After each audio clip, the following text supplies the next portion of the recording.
factory based in Shanghai, China. We manufacture the knit and woven headwear for Patagonia. We've been working with Patagonia since 2008 and seen a number of changes that have really affected our business and, most importantly, the bottom line. In that time, we've had depreciation in the US dollar, rapid appreciation in the RMB that was just coming off a pegged rate to the US dollar and becoming floating. In addition, material cost increases, wage increases, addition of Social Security benefits and unemployment benefits that need to be paid out to the workers. And it's been a very challenging environment. NC Accessory has roughly 900 workers. Upwards of 90% of them are female. The age demographics probably in the 18 to 26 range. A vast majority of them are coming from some of the poor provinces, for example, Anhui and Jiangxi province. They're coming there for a better life, to earn wages, to send money back to their family. Our factory is probably in the early stages arena of where you would go when you first come to Shanghai. You're going to do a manual labor work job. It's just a very entry-level position where we need hands to build our products. And so they'll start there and work their way up to certain positions. Maybe they're a supervisor. And from there, they could probably jump off to other areas, not quite the service industry, but maybe electronics would probably be the next step. I think that we have a very high turnover rate because there's a lot of poaching going on, almost like a land grab of labor, where you're getting people standing outside of factories trying to recruit them because there's just not enough labor to go around.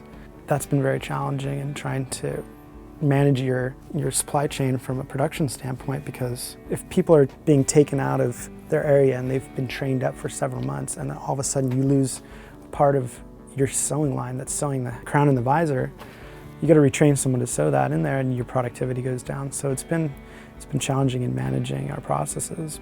We're starting to study the behavioral habits of our workers for the longevity of our manufacturing business.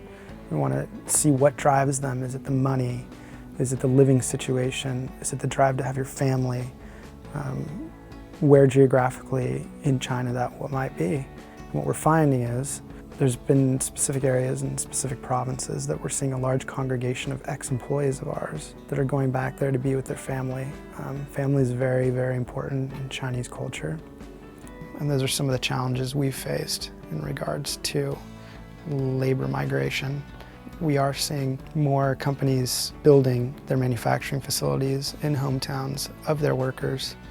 There's only so far you can go west. Eventually, there's no water there, there's no waterways. So to put all of your stuff on the rail or put it onto a truck, take it to the nearest river, boat it out to the main port, because logistically, you're just adding on additional cost, you're adding on lead times.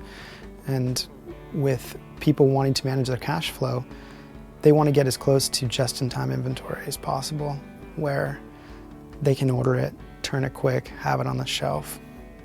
The so-called China price that everyone has in their head from the outsourcing game that began a number of years ago of outsourcing your products overseas to get improved margins is rapidly disappearing. You can no longer achieve that with all the additional costs that are being piling on. We've seen mandated minimum wage increase in China twice in the last 18 months, and that's really not that easy to manage, especially when you're quoting on seasons and deliveries that are going to be 1 year away from the time that you're actually going to get paid for your goods. With all these cost increases in China of materials and wages and unemployment insurance and Social Security, a pure capitalist would look at that and say, my margins are shrinking. I'm not making as much money as I was in the past.